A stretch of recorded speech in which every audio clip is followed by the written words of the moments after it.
Chapter 3, Wheels Within Wheels. Merrick pedaled under full speed until they reached the bottom of the hill. Unlike them, the suspicious car could not go at full speed because of the pedestrians who were walking at the sides of the roads and the many twists and turns. In that way, the bicycle was a more efficient mode of travel. When they got to the bottom, Merrick kept racing along neighborhood streets, and then he turned off onto a side road and stopped where they could not be seen by passing cars. A security guard from a townhouse peered at them from his safe guardhouse. Although she was not the one who had been pedaling under full speed, Summa clambered off the bicycle, gasping for air. She leaned over and forced herself to breathe slowly and push back a rising panic that was just behind her consciousness. Then she looked at the man who had grabbed her. Merrick was easily leaning on his back, breathing deeply and also watching her carefully but saying nothing. She finally stood up and backed away from him. Who are you? And don't you say DJ Merrick. Somebody tried to grab me up there, and you were there to help me.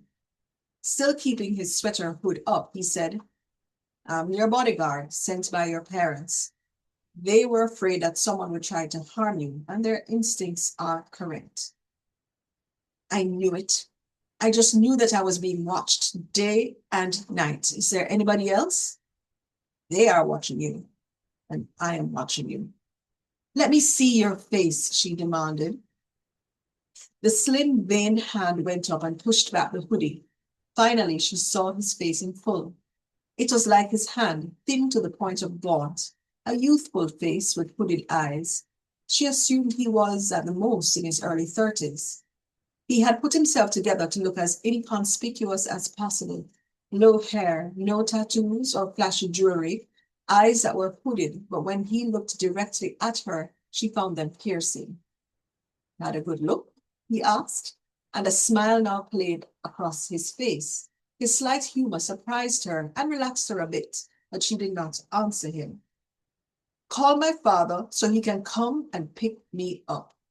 Right, he said, and took out a phone and dialed, and quietly spoke a few words on the phone. Your father is on his way. Should be here within 10 minutes, and then we will make a plan. Summer's father's SUV came speeding on the road where they were standing. They put Merrick's bike in the back and drove to Summer's apartment. When they were parked, Merrick said that they should sit in silence in the apartment while he tested for spy devices. Summer let them in, and then she and her father sat in silence at the kitchen bar while Merrick swept the apartment. He had a device in his backpack that did the job.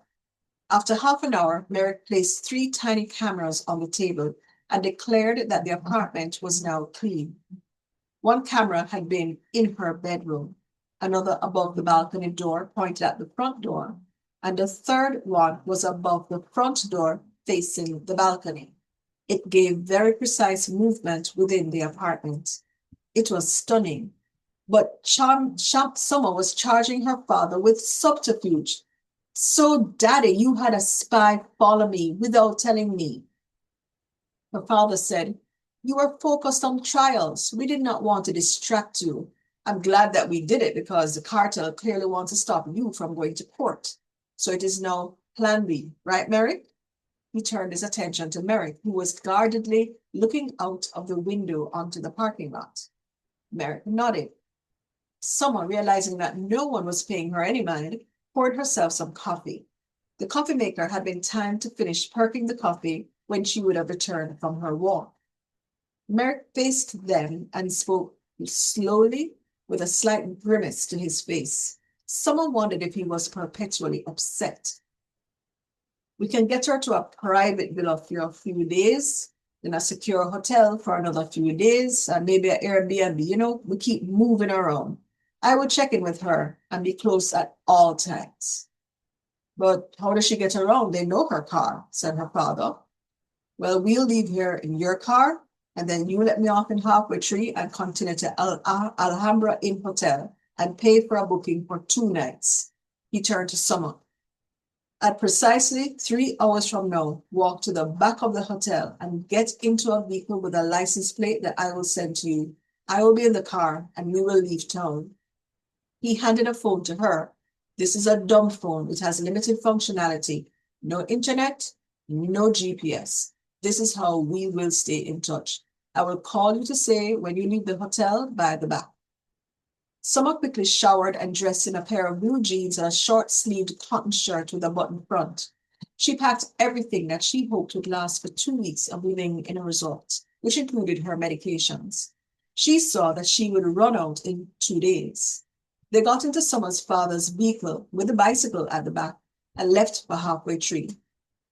She was to disappear for 2 weeks. She did not know how her parents would explain her silence on her phone to her friends. In Halfway Tree, they pulled over into a plaza and Merrick took out his bike and cycled away. And Summer and her father drove to Alhambra and checked in and waited. Not long afterwards, she received a text message. Is this Merrick's number? She asked her father. He nodded. They hugged, and her father said a prayer of safety over her. He chose the 31st Psalm. It says, in the shelter of your presence, you hide them from all human intrigues. You keep them safe in your dwelling from accusing tongues. Her father then kissed her, and they hugged, and he released her into the safety of Merrick's care. Pulling her rolling suitcase behind her, Summer walked out of the room and into the heavily tinted motor vehicle with the license plate that Merrick had sent in the text message. He had changed into a button-front cotton shirt and blue jeans as well. Summer laughed. We are in harmony with each other, she said. He nodded. They drove mostly in silence, which made Summer nervous because she was used to lively conversation. Every time that she tried to bring up a topic to discuss, whether it was personal or general, he either ignored it or gave a very short response.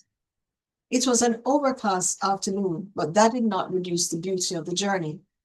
Even when the sea was gray, the coastal towns fringing the winding coastline with a mix of old and new buildings, many brightly colored, was picturesque. At Runaway Bay, they turned off the main road into Cardiff Hall and eventually pulled up in front of a property. Oh, we are at Barracuda, Summer said with genuine joy. I feel like I'm at home. Merrick made a call, and the solid metal gate opened for them and closed behind them. Barracuda Villa was the Laurel family holiday house, and it was furnished and maintained with sports enthusiasts in mind. It was within reasonable distance of reserves for the annual bird shooting season, a marina for deep-sea fishing outings, and also access to a private beach. Sports fishers also stayed in the house for angling weekends and tournaments. This was the place where they had wedding receptions and special events. Summer's mother was a Lola, so a phone call to the patriarch Francisco Lawler made it available at short notice.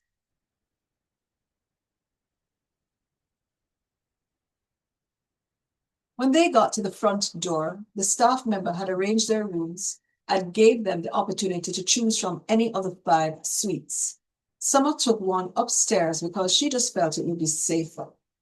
The room was decorated with Jamaican accents. There was a framed early years Ken Abandana painting of a Hitler striding with her goods. A cabinet had a collection of dolls dressed in Jamaican school uniforms. The furniture was all made of bamboo with a tropical forest upholstery for the drapes, bedspread, and cushions. A fan slowly rotated above. As she put down her bag on the bag rack, Summer heard the sound of someone clearing her throat, and she froze nervously, and then heard Merrick say softly, "Can I come in?" She turned and looked at him, realizing that the pressures of the last few days were taking a toll on her, and she could say nothing. "I want to check your room." She nodded and sat, and he walked to the balcony door and checked that it was firmly locked from the inside, then moved around the suite, completing his work. When he was finished, he said softly, "Don't open the balcony door for any reason."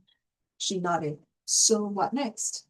We don't leave here for the next 2 days. Then, to make it not so severe, he said, I hope you brought something to read. I have, she said, and pointed to a book on coaching. He picked it up.